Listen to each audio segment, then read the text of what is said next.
Nathan va accueillir comme chaque dimanche celui que le public maintenant réclame à corps et à cri. Si j'en juge par les réactions que j'ai en province, on parle de plus en plus de lui. Voici donc l'incontournable Mathieu Madénian.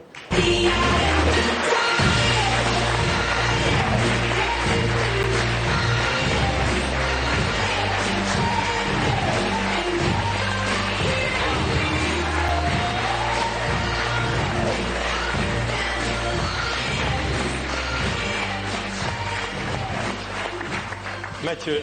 Même la machine devient vieille. Oui. Voilà. Jean-Pierre Coff, ils t'ont libéré? Tu t'es échappé aussi? Ça fait plaisir.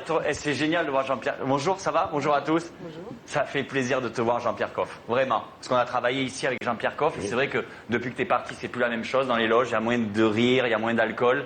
Il y a moins de blanc. Non, mais c'est... Et puis, sans toi, on s'amuse moins, Michel, c'est vrai. On est les deux survivants de l'époque quand il y avait Claude Sérillon, tu sais. Avec Michel, on essaie de trouver des jeux pour s'amuser. Là, je raconte ça et après je travaille. On a trouvé un jeu assez marrant. Michel, on a fait le pari que j'arrivais à coucher avec toutes les invités principales de l'émission. C'est drôle, ça. Tu verras, Sylvie. Non, mais c'est pas un jeu original. C'est original. Mais tout le monde, Adriana Carambeu, boum, Monica Bellucci, boum. En tout cas, Michel, félicitations. Car aujourd'hui, c'est l'anniversaire de Vivement Dimanche. C'est le 6 milliardième Vivement Dimanche. Ça s'applaudit. Non, 600e. 600e. J'avais l'impression que ça durait plus longtemps. Bravo. Bravo, Michel. Alors, je me suis renseigné un petit peu. La première émission a été tournée le 20 septembre 98. Vous vous rendez compte, Michel, ce que ça veut dire? C'est-à-dire que le public qui était présent ce jour-là est sûrement mort de vieillesse.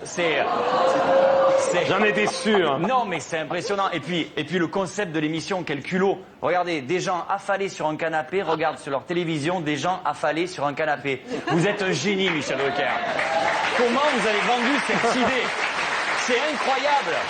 On s'est dit, il n'y a que des chroniqueurs assis autour d'une table, nous on va faire un canapé. Quelle arnaque. Sans savoir que le canapé deviendrait mythique. Incroyable. Et les gens se disent, il a du talent, il interviewe les gens assis alors qu'il peut plus se lever, c'est tout. Et puis on a eu des invités fabuleux. On a eu, ça allait de Mimi Mathieu à Tony Parker, oui. Je sais par ordre, par rapport à la taille. Même moi je connaissais pas. Michel, je vous remercie. Je suis entré dans un univers inconnu pour moi. J'ai rencontré Enrico Macias, oui. Nana Mouskouri, je pensais que c'était des serviettes, moi. Mais je connais pas ces gens. Et des fois, je me balade chez Drucker, t'as les loges avec les noms des mecs sur les portes, j'ai l'impression d'être au Père-Lachaise. Enfin bref. Tu sais que je rencontre de plus en plus de sexagénaires qui t'aiment. C'est vrai. Tu es en train de devenir l'idole des maisons de retraite, Mon Mathieu. Dieu. Comme ça, je vais hériter. Tu rejoins Charles Aznavour, ton idole. C'est vrai.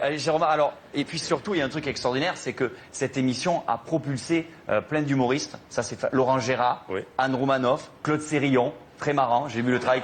J'ai vu ce qu'il fait avec Hollande. C'est à mourir de rire. Vraiment. Il est très marrant.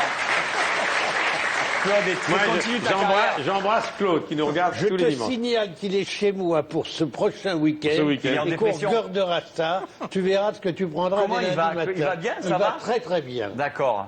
Et il est toujours resté mon ami. Eh ben moi aussi, hein.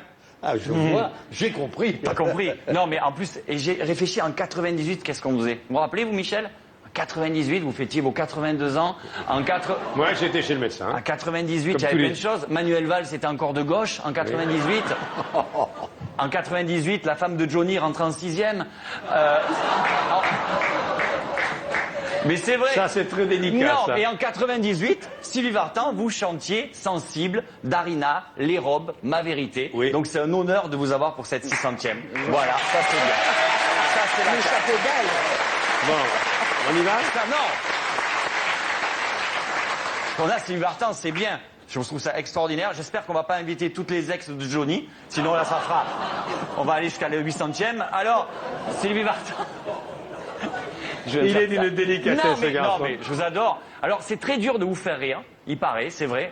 Je ris beaucoup, hein, mais... Pas avec moi. Mais... Attendez. Ça va venir. Ah non, mais... Je suis tout oui. Mais j'en ai fait rire. Non, mais même les plus durs, j'ai fait rire. Aznavour, j'ai fait rire. Enfin, après, on a compris qu'il faisait une crise d'épilepsie. Mais il a ri au début. Il a ri. Tu sais que c'était la 600e et c'était ta dernière. J'ai vu ça, j'ai vu ça.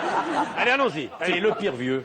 Le pire vieux, c'est tombé ce matin. C'est un exhibitionniste qui a sévi sur la place de la Concorde ce matin. L'homme, je lis, hein, l'homme a traversé la place complètement à poil, mimant l'acte sexuel avec l'obélisque, et malgré l'arrivée de la police, il a pris la fuite sans être identifié.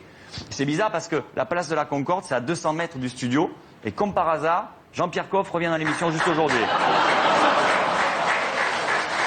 La pire bonne nouvelle. C'est un nouvel otage a été libéré cette semaine. Alors avec les 3 otages de la dernière fois, ça fait 4 personnes satisfaites de l'action de François Hollande. C'est quand même pas mal. Bien. La pire bonne nouvelle pour les gros. C'est une étude vient de démontrer que plus une fille a un gros postérieur, plus elle est sympathique. Oui, et Voilà. puis t'es intelligente aussi. Voilà. hein, Ben vu moi, ça. j'ai réfléchi, je préfère les connes. Très bien. La pire mannequin. C'est un mannequin, regardez ça, c'est fabuleux, c'est cette semaine, c'est un mannequin qui louche. Et ça a été le premier mannequin qui louche qui vient d'être signé dans une grande agence de mannequins. Et alors l'agence va faire des économies vu le nombre de prises de vue, puisqu'elle peut regarder 2 photographes en même temps. Oh, Donc c'est ça, chic. La pire ville de la semaine. c'est Paris.